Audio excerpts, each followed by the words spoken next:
అమ్మ లాలన, నాన్న పాలన, అన్న అండదండలు ఏ ఆడబిడ్డైనా కోరుకుంటుంది. చరిత్ర తిప్పి చూస్తే కనిపించేది కూడా ఇదే. కానీ కొన్ని చోట్ల జరుగుతున్న దారుణాలు చూస్తే విలువలు ఎంతగా దిగజారిపోతున్నాయో అని ఒళ్ళు జలధరిస్తోంది. కన్న తల్లే కాలనాగైతే, నాన్నే నరరూప రాక్షసుడైతే, తోడబుట్టినవాడే తెగనమ్మితే పరిస్థితి ఏంటి? అభాగ్యురాలైన కృపామణి దీన గాదే ఇందుకు నిదర్శనం. ఆడవారిని దేవతగా పూజించే దేశం మనది. ఆడవారిని గౌరవించే సంప్రదాయం మనది. ఇలా రాసుకునేందుకు చెప్పుకునేందుకు ఎంతో ఉంటుంది. కానీ నడుస్తున్న చరిత్ర చూస్తే అంతా తారుమారు. అడుగడుగున దారుణాలు, దిగజారిపోతున్న విలువలు, మంట కలిసిపోతున్న మానవ సంబంధాలు.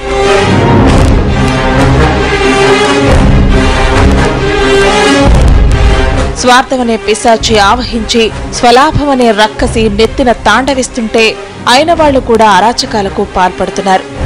అమ్మకి అపూర్వ నిర్వచనం ఉంది, నాన్నకి ఓ పరమార్థం ఉంది. అన్న అన్న పదానికి వెలకట్టలేని అర్థం ఉంది.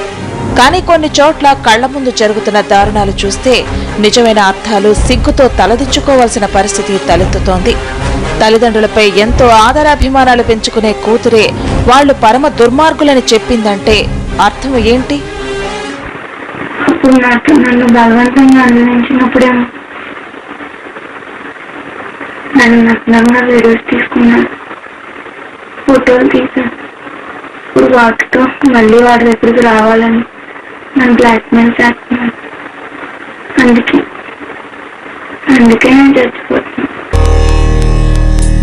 ఈ మాటల వెనక అంతులేని విషాదం ఉంది.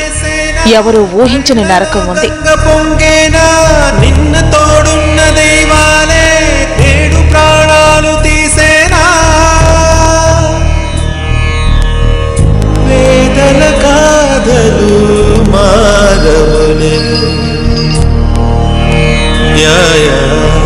పశ్చిమ గోదావరి జిల్లాలో యువతి ఆత్మహత్య వెనక ఆలస్యంగా బయటకొచ్చిన అసలు కారణాలు గుండెల్ని పిండేశాయి.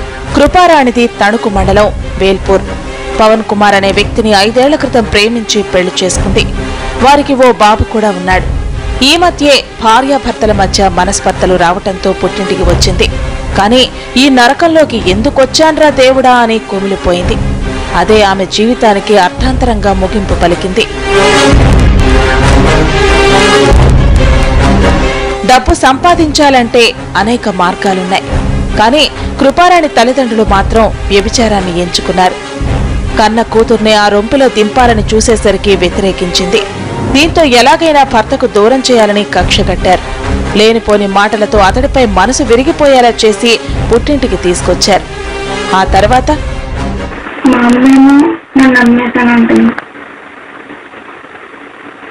వాడేమో నేను కొనుక్కున్నాను, నా ఇష్టం వచ్చినట్టు చేయాలి, లేదంటే నీ మొగుడిని నీ పిల్లని చంపేస్తాను అని బ్లాక్మెయిల్ చేస్తున్నాడు.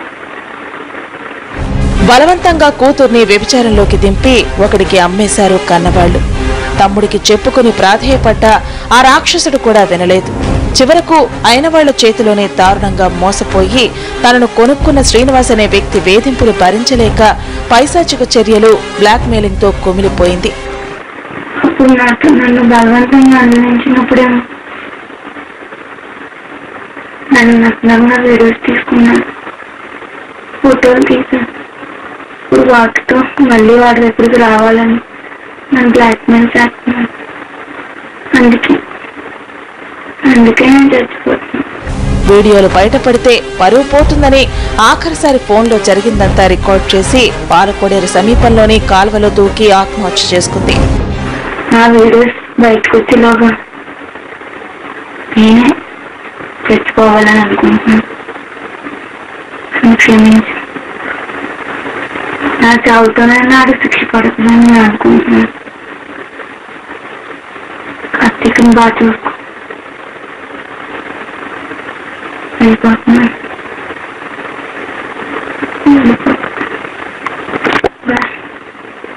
అప్పటికే కృపారాణి పెట్టిన అక్రమ కేసులో అరెస్టైన భర్త పోలీసులకు అన్ని వివరాలు చెప్పుకొచ్చాడు. సూసైడ్ కు ముందు బాధితురాలు వీడియో కూడా బయటపడటంతో నమ్మలేని నిజాలు తెలిసాయి.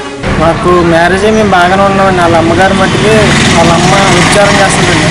విద్యార్థి వృత్తిలోకి ఆ అమ్మాయిని దించాలని ఎన్నో ప్రయత్నాలు చేసి మమ్మల్ని టార్చర్ పెట్టి ఎన్నో గొడవలు పెట్టి ఆ అమ్మాయిని ఇచ్చారు. నా మీద నాకు తనకి చిన్న గొడవ, వాళ్ళ అమ్మాయిల ఇంటికి వెళ్తే నా మీద 498 కేసు పెట్టి నువ్వు నేను చెప్పినట్టే అనాలని 4 రోజులు ఒక రూమ్లో పాడేసి టార్చర్ పెట్టి నీ కొడుకుని నేను చంపేస్తామని ఫుడ్ కూడా పెట్టలేదండి 10 రోజులు. ఆ అమ్మాయి గుడాల సాయి శ్రీనివాస్ అంటుండే ఈ పేరు కదా అతను విచారం చేసి చేసి చేసి ఇష్టం వచ్చినట్టు టార్చర్ చేసి ఆ అమ్మాయిని రూమ్లో తీసుకెళ్ళి బట్టలు ఇప్పి నగ్నంగా వీడియోలు తీసి జోడించి కొట్టేవాడు అంటే అతను చెప్పినట్టు వినకపోతే ఈ అమ్మాయి నాతో చెప్పిందండి. ఫస్ట్ ఇవన్నీ అల్లరి చేసుకోవడం ఇష్టం లేక వాళ్ళ అమ్మాయిల మీద ఫస్ట్ ఈ అమ్మాయి కేసు పెట్టిందండి.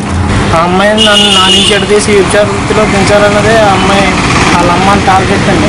వీడియో ఆధారాలతో కేసు నమోదు చేసిన పోలీసులు రంగంలోకి దిగారు. నిందితుల కోసం వెతుకుతున్నారు.